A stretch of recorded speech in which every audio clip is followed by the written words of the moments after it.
నమస్తే, నా పేరు గణేష్ చారి, మీ సైంటిఫిక్ వాస్తు పండిత్. నేను ఈరోజు చెప్పబోయేది ఏమిటంటే ఇల్లు కట్టుకునేటప్పుడు ఎలాంటి నిర్ణయాలు తీసుకోవాలి ముందే. ఇప్పుడు మనం కరెక్ట్ ఏ ఇల్లు కానీ కట్టేటప్పుడు స్క్వేర్లో కట్టాలి, లేకపోతే 4 మూలలు కట్టాలి. ఏ మూల కట్టైనా ఇబ్బంది. ఎందుకంటే ఏ మూల కట్టుకోవద్దు, ప్రతి దానిలో అన్ని మూలలు కరెక్ట్ ఉండాలి. కావాలని ఈస్ట్ పెంచుతారు, నార్త్ ఈస్ట్ పెంచుతారు. పెంచకూడదు. ఈస్ట్ పెరిగిందని మనం అనుకుంటాం, అటు ఆగ్నేయం కట్ అవుతుంది, లేకపోతే ఇటు వాయువ్యం కట్ అవుతుంది. కట్ అయినప్పుడు అది ఇబ్బందికరమైన వాతావరణం చూపిస్తుంటుంది. అలా స్క్వేర్గా చేయండి. చేసినప్పుడు పుట్టింగులు తీసేటప్పుడే 4 దిక్కులు 4 మూలలు బ్రహ్మస్థానంలో మంచి పిరమిడ్స్ పెట్టుకోవాలి. అక్కడ వరకు నిలబడదు, ఆగదు.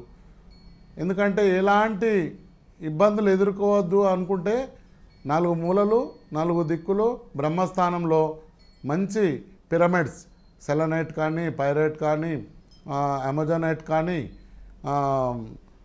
దాల్మెన్షన్ కానీ, లేకపోతే ప్రతి ఒక క్రిస్టల్ కానీ ఎలాంటిది ఉన్నా సరే అక్కడ ఏది పెడితే ఎలా ఉంటుంది, ఏ ఎనర్జీ వస్తుంది.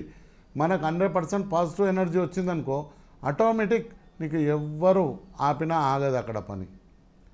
మళ్ళీ ఏదన్నా ఆ ఇంటికి వీధి శూల ఉందనుకోండి, అప్పుడు కాపర్ క్రిస్టల్ రాళ్ళు పెట్టి రాగివైర్ పెట్టేసి మనం కడి చేసి పడేసినాం అనుకో, ఆటోమేటిక్ అక్కడికి వెళ్ళి వచ్చే నెగటివ్ ఎనర్జీ మొత్తం కట్ అయిపోతుంది.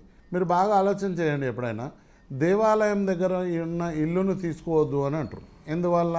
దేవాలయం అనేది ఒక పిరమిడ్, మన ఎనర్జీని అది గుంజుకుంటుంది కాబట్టి, అందువల్ల అక్కడ తీసుకోవద్దు అనే ఉద్దేశంతో పెద్దలు చెప్తారు.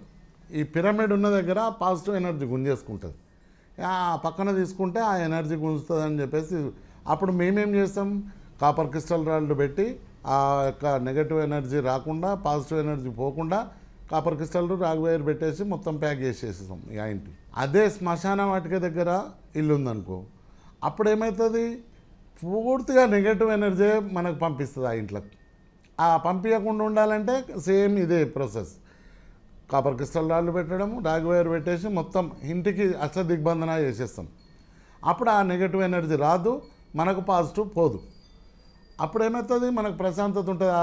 మనం మనసులోకి అది పెట్టుకోకుండా ఉండాలి. ఇక మనం దీని పక్కనే ఉన్నాము, ఈ ఏది బొందలగడ్డ కానీ శ్మశాన వాటిక కానీ ఉన్నా కానీ దాని ఎనర్జీ రానప్పుడు నీకెందుకు ఆ భయం?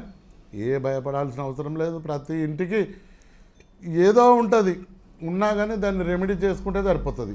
సమస్యలు, బాధలు ఏమైనా ఉంటే కామెంట్ బాక్స్లో కామెంట్ చేయండి. డిస్క్రిప్షన్లో నా యొక్క ఫోన్ నంబర్ ఉంటుంది. మీకేమైనా కావాలి అనుకుంటే నాకు ఫోన్ చేయండి, నేను మాట్లాడతా, మీకు సలహాలు ఇస్తా. ఎలాంటి సమస్యలు ఉన్నా పరిష్కారానికి నేను మార్గం చూపిస్తాను. ఈగల్ మీడియా వారికి ధన్యవాదములు. Like and subscribe Eagle Media Works.